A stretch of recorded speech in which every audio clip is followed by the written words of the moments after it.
Perlahan teman-teman, gorden itu pun mulai terbuka. Kini, muncullah tubuh yang serba pucat dan basah, seperti diguyur air berember-ember banyaknya. Muncul wanita yang pernah ia kenal.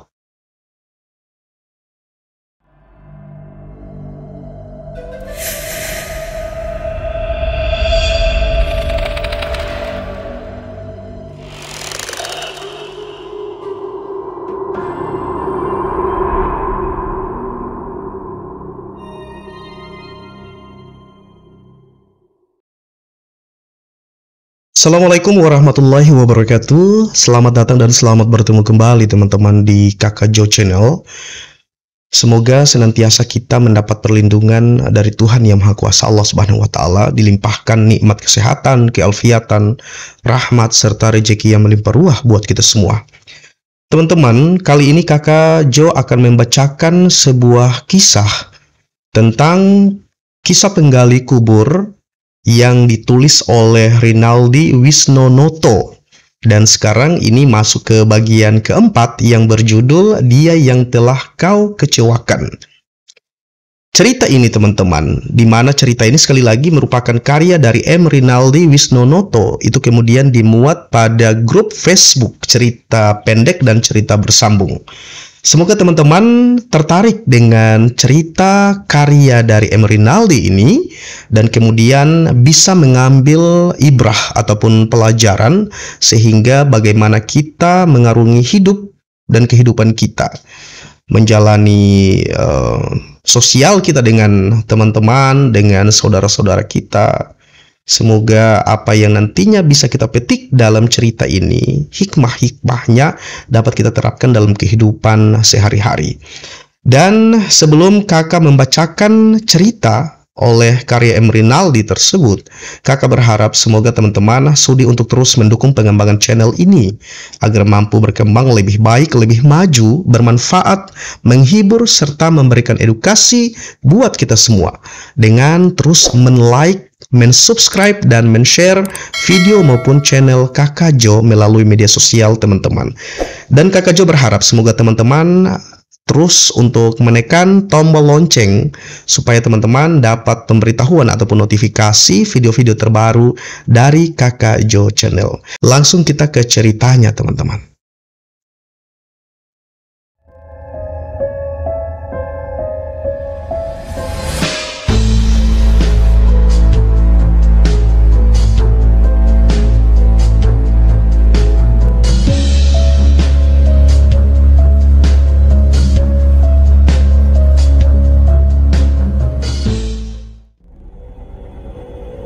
Keluarga Adinegoro yang telah memiliki hutang uang yang begitu banyak kepada keluarga Hartono akhirnya harus bersedia melepaskan putra kesayangannya yang bernama Angga untuk dinikahkan dengan putrinya Hartono yang bernama Cipluk Mayang Sari. Sebenarnya teman-teman, Angga sudah memiliki wanita idaman yang bernama Saraswati, seorang janda pengusaha sepatu yang bertubuh sintal. Namun akhirnya tak ada pilihan lain sebagai penebus hutang. Ia harus bersedia dinikahkan dengan Cipluk, yakni gadis kurus yang tergila-gila dengannya. Namun sehari sebelum pernikahan teman-teman, Angga sempat ke rumah Saraswati kemudian mengungkapkan hatinya kepada janda itu. "Mbak Saras, aku jujur terpaksa memenuhi permintaan ayahku karena terjerat hutang rentenir. Tapi bila Mbak mau menjadi istriku, aku bersedia malam ini juga minggat dari rumah orang tuaku." Tak mungkin. Itu hal yang tak mungkin terjadi. Karena keluargamu akan hancur dan pernikahan kita takkan direstui ayah ibumu. Satu-satunya kau harus menikahi dulu Cipluk. Setelah itu kau habisi dia. Setelah Cipluk mati, perjanjian kalian akan berakhir. dan tidak ada alasan selain keluarga Hartono harus mengikhlaskan segala hutang keluarga. Teman-teman, begitulah akal siasat dari pacarnya Saraswati. Dan setelah Cipluk mati, aku akan menjadi suamimu. Yes, aku sangat setuju dengan usulanmu itu. Angga, teman-teman, nampak terlunjak girang. Akan kubuat calon istriku itu seakan-akan mati kecelakaan. Sehari setelah pernikahan, Angga mengajak Cipluk untuk berbulan madu di Lampung, yaitu ke Pulau Ular. Mereka menggunakan kapal speedboat menuju ke Pulau Ular itu. Kapal speedboat itu juga melaju dengan kecepatan penuh membelah lautan hingga menimbulkan cipratan air ombak yang tinggi. Jalan kapal itu meliuk-liuk melawan ombak sehingga teman-teman, beberapa kali Cipluk yang memiliki tubuh kurus itu hampir terlempar keluar. "Jangan ngebut-ngebut, Mas. Ku takut. Ku nggak bisa berenang," teriak Cipluk ketakutan kepada Angga. Rambutnya melambai-lambai terkena terjangan angin. Tiba-tiba, kapal speedboat itu menghantam batu karang yang berukuran besar, sehingga kapal terlompat dan terbalik. Cipluk berteriak minta tolong, teman-teman. Tubuhnya timbul tenggelam dalam lautan yang dalam. Keesokan harinya, jenazah Cipluk digotong ke pemakaman Hutan Jati, Blora, Jawa Tengah.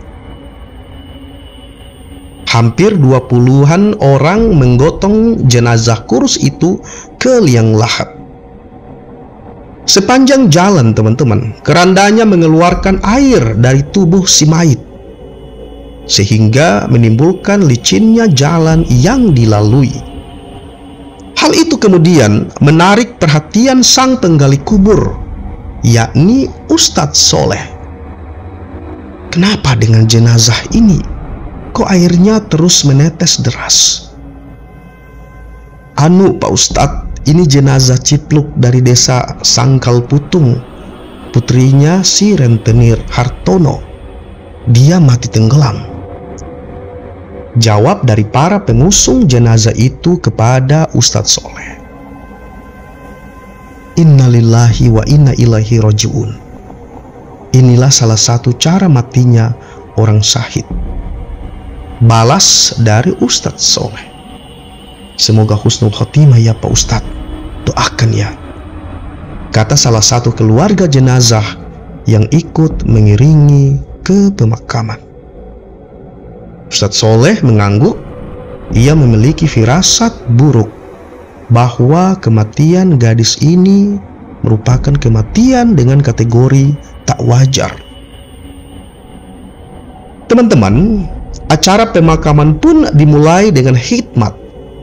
Semuanya terlihat sedih karena Cipluk semasa hidupnya dikenal baik di kampungnya.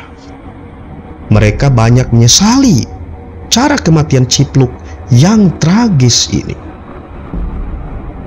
3 hari setelah pemakaman Cipluk, si Angga, mantan suami dari Cipluk, si almarhumah, kembali menemui pacarnya, kekasihnya, Saraswati. Lelaki tampan itu menagih janji janda si Saraswati yang siap untuk dinikahi kalau si Angga berhasil membunuh si Cipluk, istrinya. Saraswati tertawa, teman-teman. "Haha, coba pikirkan, tanah kuburan istrimu masih merah. Kamu sudah mencoba mengajakku menikah. Apa kata orang? Pasti mereka curiga bahwa kau telah sengaja menenggelamkan istrinya." Dan teman-teman, jawaban itu membuat Angga tak puas. ia berniat ingin menyelidiki dan mengawasi sang pacar, si janda kaya ini. Dasar janda tua, sombong, awas ya, umpat si Angga dalam hatinya. Belum pernah ada wanita yang menaruh harga diri tinggi di hadapan Angga, kecuali Saraswati. Banyak gadis yang bertekuk lutut kepada dirinya. Tiap malam duda muda itu mengintip dari depan rumah Saraswati untuk mengetahui apakah sang janda, sang kekasih, telah memiliki kekasih baru selain dirinya. Setelah beberapa hari mengintip, akhirnya Angga menemukan bukti kuat bahwa Saraswati telah memiliki kekasih baru, seorang pria muda lajang yang nampak kaya raya. Hampir tiap malam, janda yang berusia 40-an tahun itu diantar jemput oleh mobil Fortuner keluaran baru atau Grace. Dan teman-teman, dengan hati panas, Angga mencegat mereka di tengah jalan. Stop! Motor Angga menghalangi mobil mereka. Ada apa sih? Pakai cegat segala. Saraswati segera keluar dari mobil, dan si Angga mulai emosi. Kau pengkhianat! Istriku sudah mati, tapi sekarang kau tega berselingkuh dengan lelaki lain.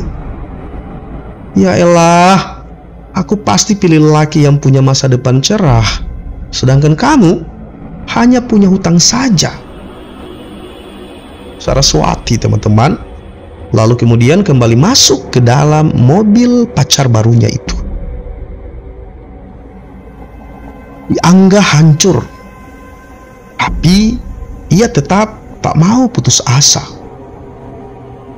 Awas kau Saras, walaupun kau tak mencintaiku lagi, tapi aku akan tetap berusaha menaklukkanmu. Cinta Angga ditolak, maka dukun pun bertindak. Itulah moto terakhir yang ditempuh oleh sang duda muda itu.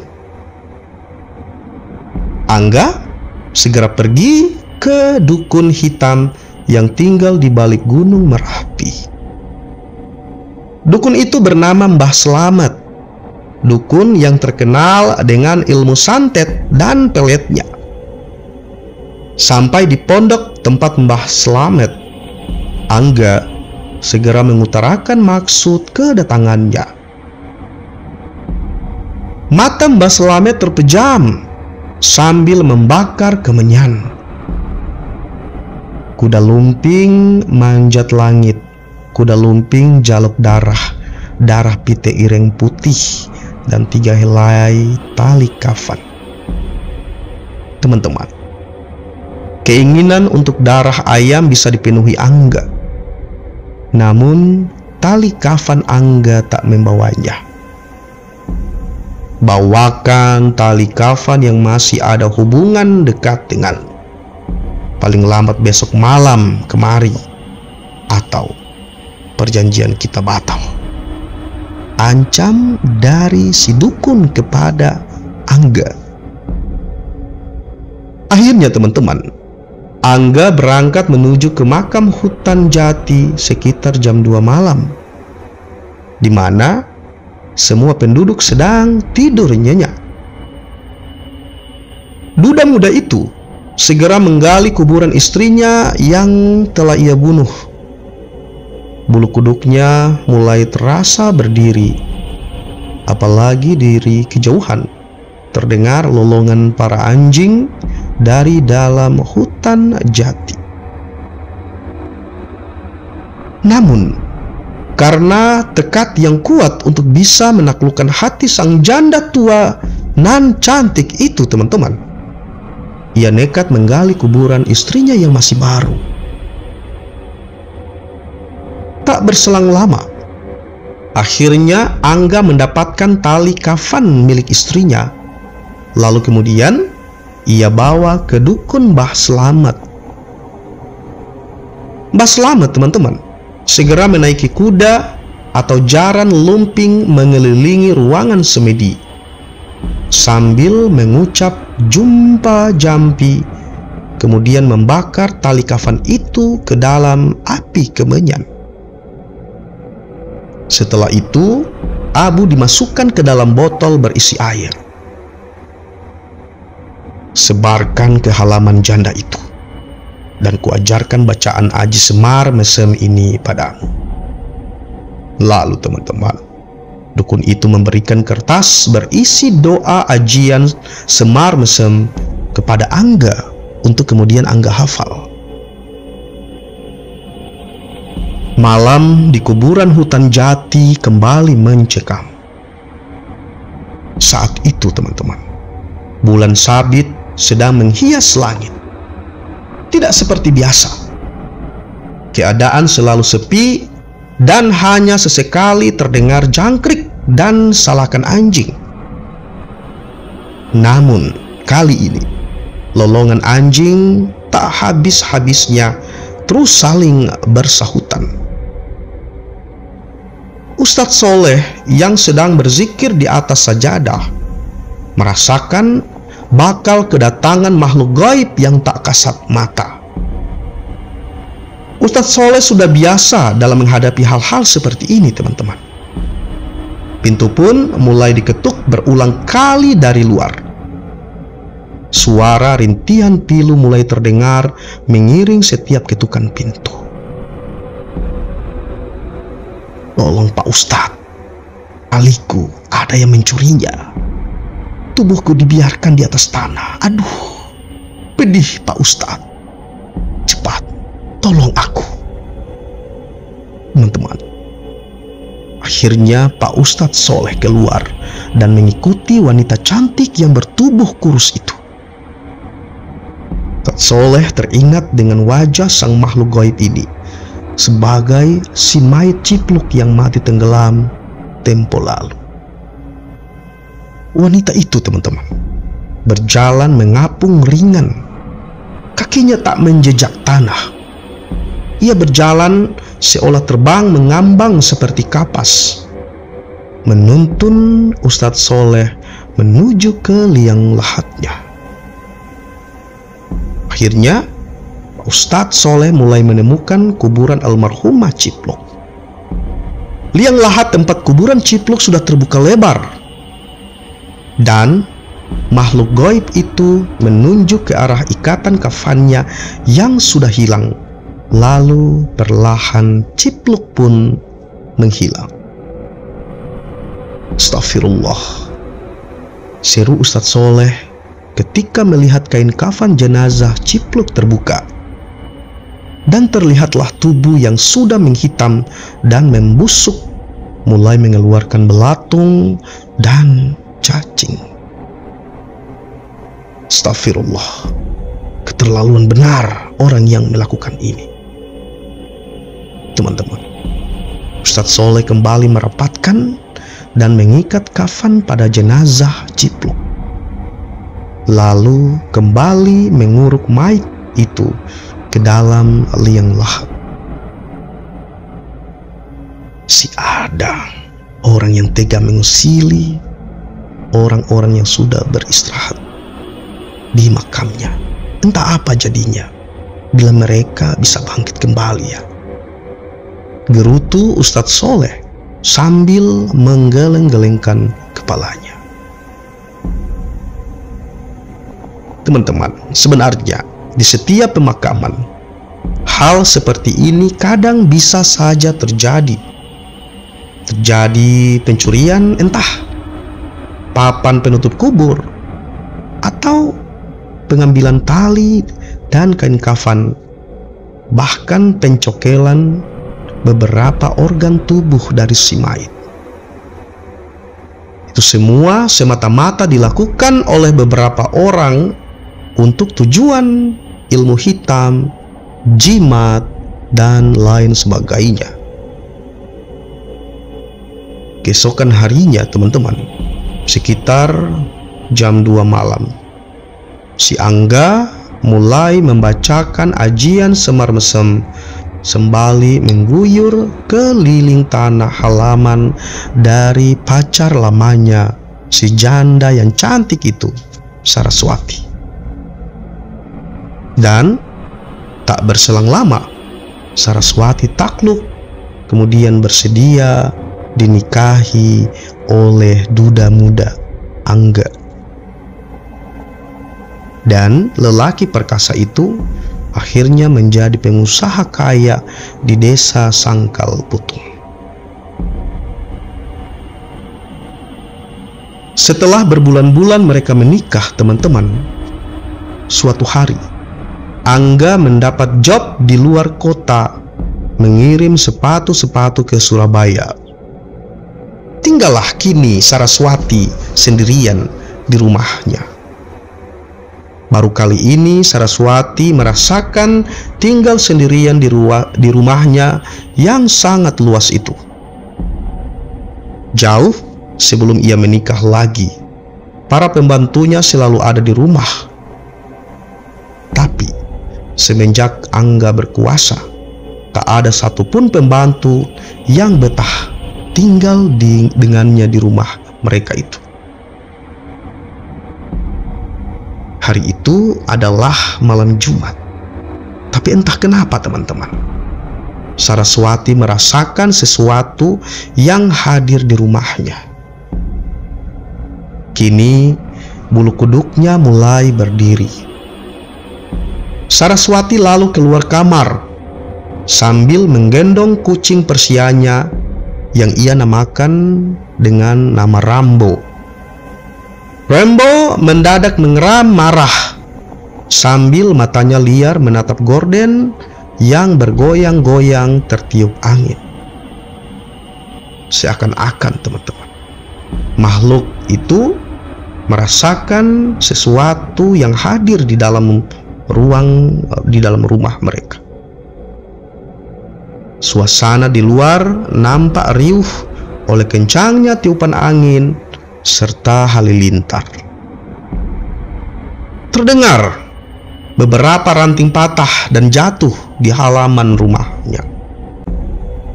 Lampu pun padam dan hanya beberapa lampu emergensi yang hidup sayup-sayup cahayanya. Saraswati, teman-teman, merasakan kakinya menginjak air di lantai. Wanita cantik ini mulai heran karena tidak ada hujan yang turun maupun kebocoran di atap. Tapi dari mana air ini datang? Plok, plok, plok. Terdengar suara seperti langkah kaki di dalam genangan air itu.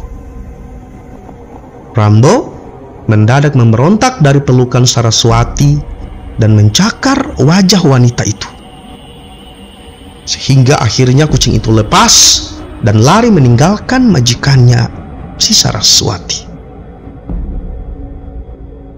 Perlahan, teman-teman, gorden itu pun mulai terbuka. Kini muncullah tubuh yang serba pucat dan basah, seperti diguyur air berember-ember banyaknya. Muncul wanita yang pernah ia kenal. "Kau, Ciplok? Tak mungkin," kata Saraswati. "Ya, Mbak, aku kemari hanya ingin merasakan kebahagiaan seorang pengantin baru yang berhasil merebut suamiku." Teman-teman, Saraswati berteriak sekuat tenaga. Namun, teman-teman, tiba-tiba hujan deras mengguyur dan suara teriakannya itu tak terdengar oleh satupun tetangganya. Plok, plok, plok. Wanita itu semakin mendekat.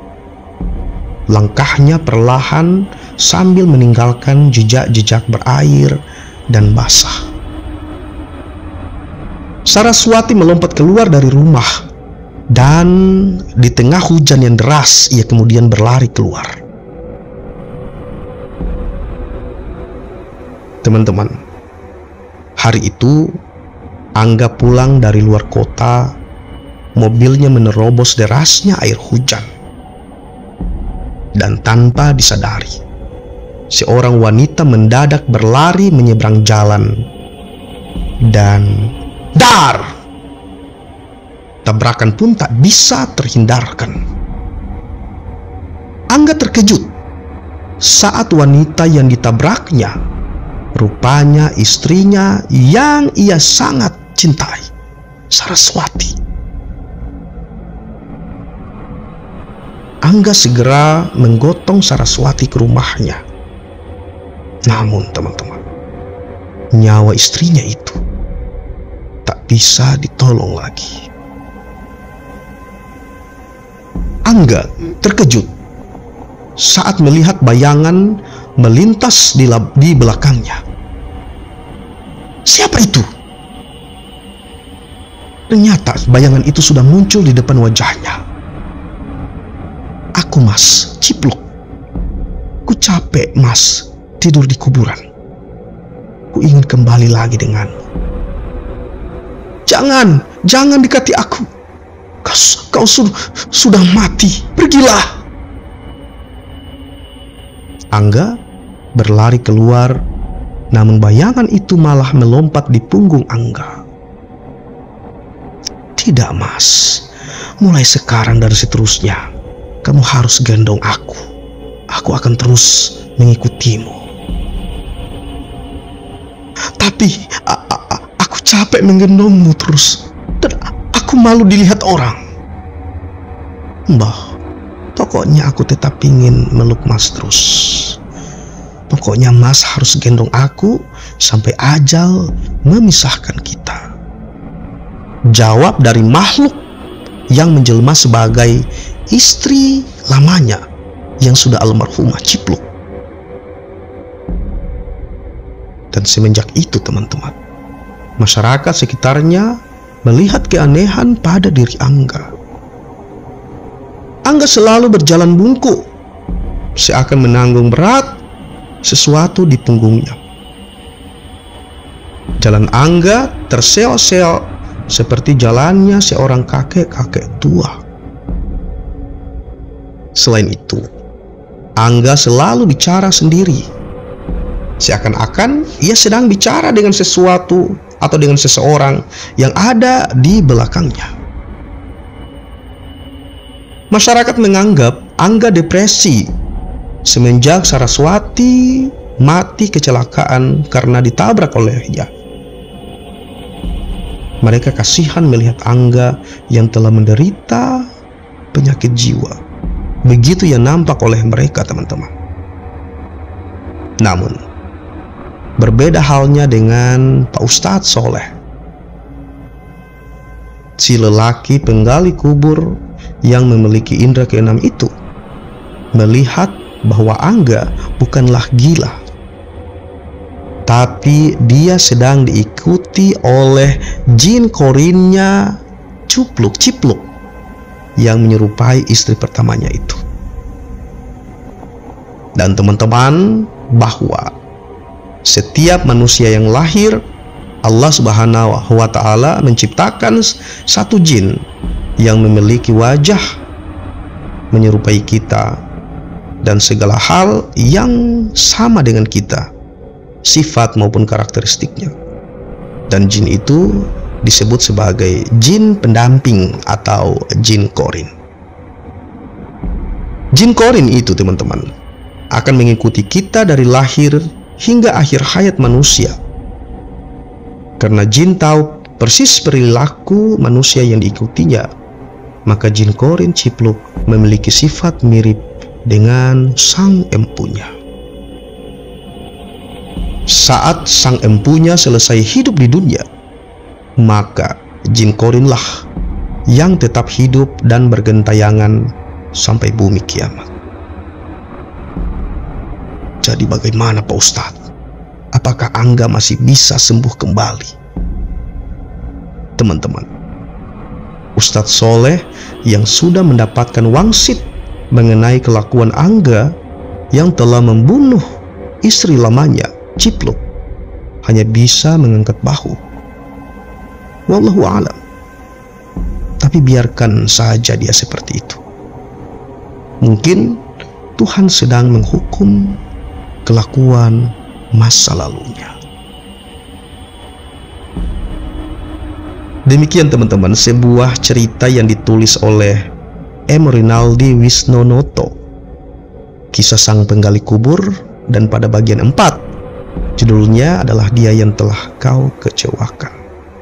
Sekali lagi, cerita ini Kakak Jo kutip dari grup Facebook Cerita Pendek, Cerita dan Bercerita Bersambung.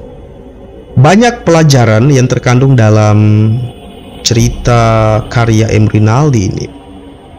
Kalau kita lihat, kalau kita simak bersama-sama teman-teman, bahwa ada seorang pemuda yang memiliki ambisi yang terlalu besar, namun tidak disertai dengan kekuatan iman, kekuatan perilaku yang baik, sehingga karena saking cinta yang buta itu kepada janda, seorang janda yang tua dan kaya raya tapi masih cantik, si Angga rela membunuh istri sahnya dengan berharap bahwa dia dapat menikahi sang janda tua. Padahal kalau dipikir-pikir, semestinya si janda itu kalau memang benar mencintai si Angga, maka dia berani berkorban untuk membayarkan hutang dari keluarga Angga. Maka dengan jalan itu, maka tidak akan terjadi pembunuhan terhadap si Cipluk gitu. Dan yang kemudian, kalaupun ada sesuatu yang menimpa kita namun tidak sesuai dengan ekspektasi, maka selayaknya kita ikhlas dan bersabar dengan apa yang telah ditakdirkan kepada kita.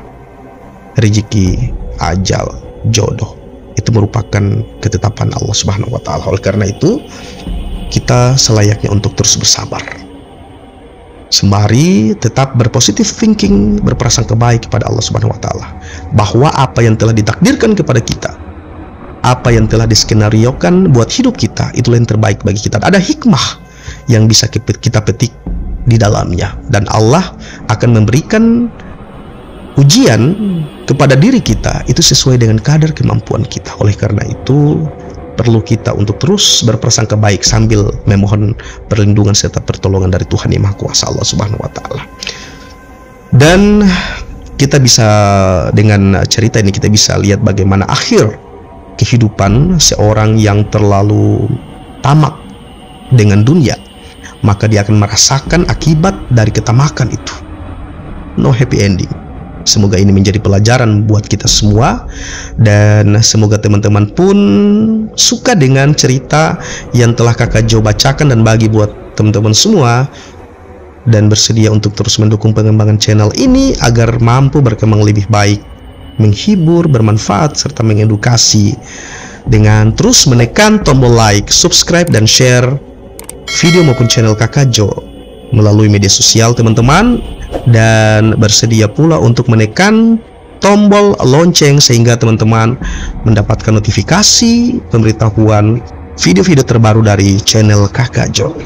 Demikian sekali lagi yang dapat Kakak Jo baca dan bagi buat teman-teman semua, insya Allah bermanfaat, dan terima kasih buat teman-teman yang telah sudi mendukung pengembangan channel Kakak Jo. Insya Allah Tuhan Yang Maha Kuasa, Allah Subhanahu wa taala, membalas seluruh kebaikan teman-teman yang telah dengan ikhlas membantu channel ini sehingga mampu berkembang sampai dengan saat ini. Demikian sekali lagi teman-teman, dan insya Allah kita akan ketemu di lain waktu. Kakak Jo akhiri. Assalamualaikum warahmatullahi wabarakatuh.